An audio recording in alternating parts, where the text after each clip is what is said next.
and welcome to 5 Things in 15 Minutes. My name is Bernadette Smith, and this is my weekly show where I bring good vibes to DEI. That is good vibes to diversity, equity, and inclusion, and corporate social responsibility. Because what I've found is that there are lots of stories about what's going wrong and lots of negative data. But there are also lots of great things going right in the world, and that's what I like to lead and focus from a place of inspiration rather than fear. My hope is that one of you will try these stories within your own organization. Each week, I write this newsletter called 5 Things that goes out on Saturday mornings, sharing these stories. And on Monday, I'm joined by a special guest to talk about these good vibes. So this week, I am joined by Darnell Adams. Darnell, would you mind introducing yourself? Hi, my name is Darnell Adams. My pronouns are she, her, based in Boston, Massachusetts, and I'm feeling very special as a special guest. Thanks, Darnell. You and I have been friends for a long time, and I think that you're very, very special, even when you're not a guest on 5 Things in 15 Minutes. Awesome. All right, well, let's get the show started. All right, so the first good vibe I found this week is about Delta. Their flight attendants are now going to be paid during boarding, I didn't even know that it was a thing that flight attendants were not paid during boarding, but apparently they are typically not, and Delta is the first airline in the country. Yeah, I didn't know either, so which is one of the reasons why I love reading your newsletter, because not only is it positive things that relate to equity, but also it educates me in lots of different ways. I had no idea that that time was not um, paid. And I find that interesting because it sure seems like when I'm on flights, they're doing a lot of work before the plane takes off. So, boy, that was news, but it's good news in this regard that that time is going to be compensated. Yeah, I mean, first of all, flight attendants are mostly women who are underpaid in general, right? And here they're basically doing unpaid labor. It's unreal.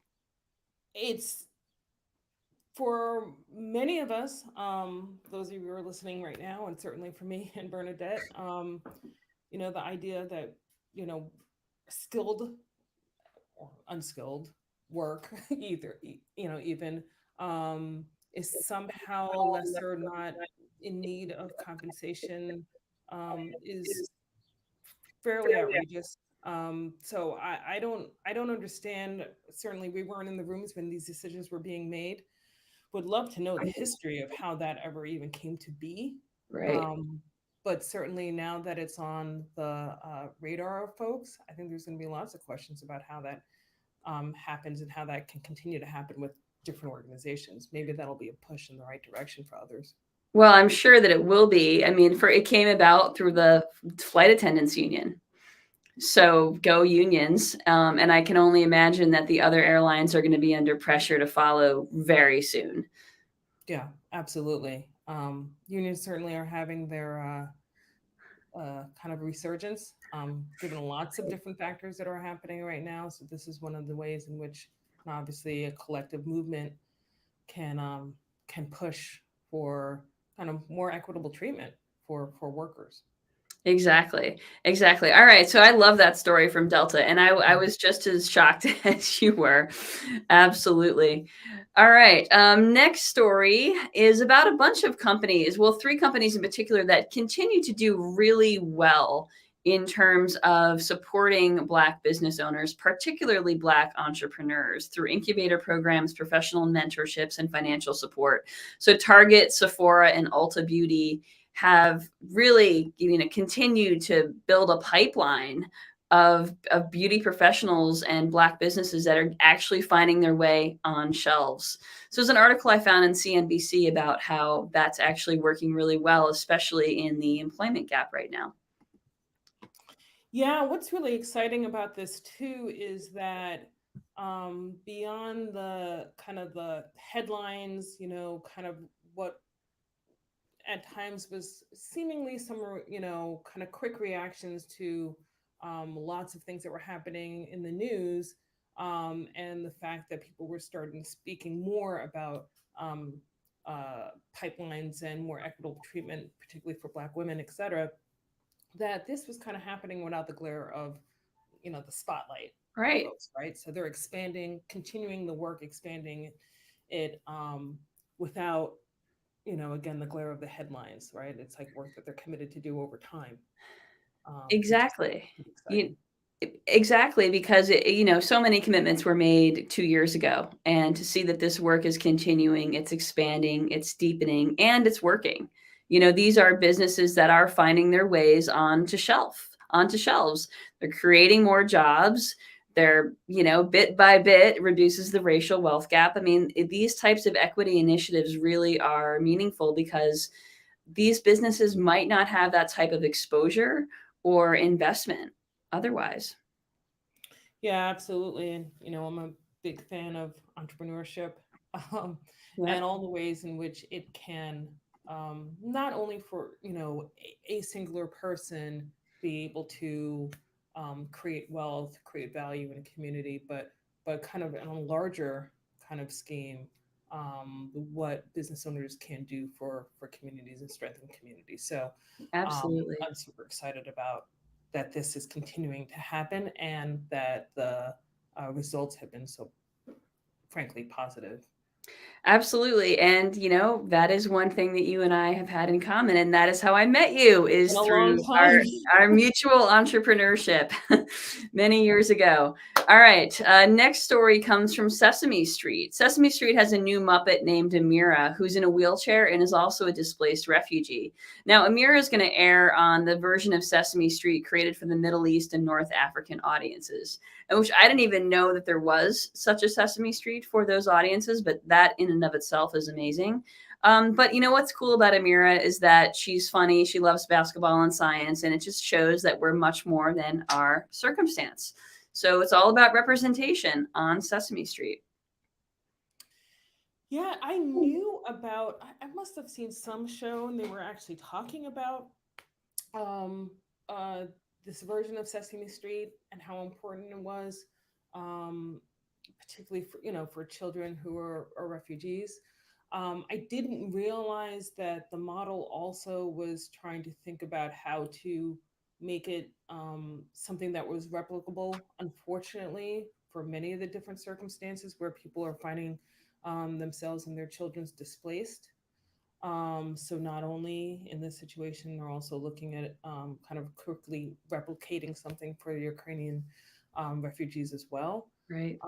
So it is super exciting that this is something that, kind of thinking about how do we quickly implement this because the trauma is ongoing, it's real, and it can happen very quickly.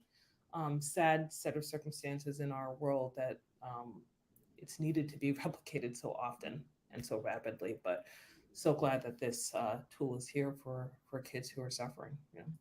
Yeah, absolutely. I mean, if these stories don't get told, then people who are under these circumstances might not feel seen. They certainly aren't going to have any resources, additional resources or exposure. I just think that these stories need to be told. I mean, that's how we build empathy. And empathy is the key to everything.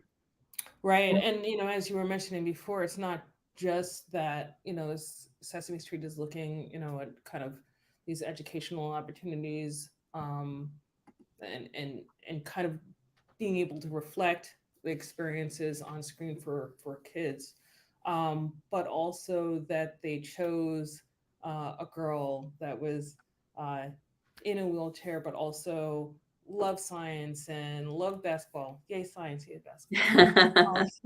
Um, Yeah. so kind of didn't look at it in a very kind of very one dimensional kind of character, but kind of really looked at the full humanity of this character, even if it's a Muppet, right? Kind of showed all the different dimensions to this character, which was fantastic. Absolutely. Totally agree. All right. Next story is from Tyson Foods, which is now now paying 100% of its employees' college education. And it's a company with 120,000 employees. Now, I've seen lots of companies, or especially retail companies like Walmart, doing this more recently. A few things that are a little bit unique about this story. First of all, I haven't really seen these types of 100% college education initiatives coming to companies with big factories and shop floors. And I also haven't seen this initiative include master's degrees. So a few things that I think make this story a little bit more special and unique, and really notable. Yeah, I mean, this also too was news to me. Good news, certainly to me. Mhm. And also, of course, we are big fans of entrepreneurship. We are entrepreneurs ourselves, but also, know very well the power of what education can do, and also the real, the fact of the matter is that it's not in reach for many people, and certainly the cost of it can be um, difficult to overcome if you're paying large kind of sums, and then having to pay that back. So this is just again one other way to get to a more like choice in the world, empowerment for folks who may not necessarily have a way forward. It's pretty exciting. Absolutely. All right. And the last story of the week comes from Airbnb, which is announced that all employees can work remotely forever. So wherever they happen to want to live in the world, they can work remotely as long as they gather quarterly for 1 week long in person meetings. They are otherwise free to be where they are. But notable here is that there is no pay disparity. So other companies, for example, Google and Apple, I believe, who have had some work remote policies that have continued, are paying employees who live in higher price cities more. And Airbnb is paying employees the same, regardless of where they choose to live. So that's the notable part here, I think. I think it's great. Yeah, and it'll be really interesting to see how that, as it's implemented, if there ends up being some shifts in where people choose to live. Hmm. But for a person who works remotely, um, certainly it's been life changing for me, not to be in the office for all the different reasons why, and also starting my own business. Um, but nonetheless, all the reasons why that maximum flexibility really does work for some, folks, particularly like, as the data has shown, folks of color, Black women, Hmm. etc. So Yeah. it's really wonderful to see that being supported in different ways in different companies. Excellent. Couldn't agree more. I just think it's really important for folks to have flexibility, period, for whatever reason they need it, whether it's health issues, disability issues, pets, children, other caregiving responsibilities. Flexibility really matters. Even if it's not 100% work remote policy, the option is really important. And I think it's cool to see Airbnb lean into that in a big way, and where employees are not punished. Hmm. All right. On that note, thank you so much for being here with me today, Darnell. Thank you all for watching 5 Things in 15 Minutes. And if you don't already get the 5 Things newsletter, you can subscribe at 5thingsdei.com. Thank you.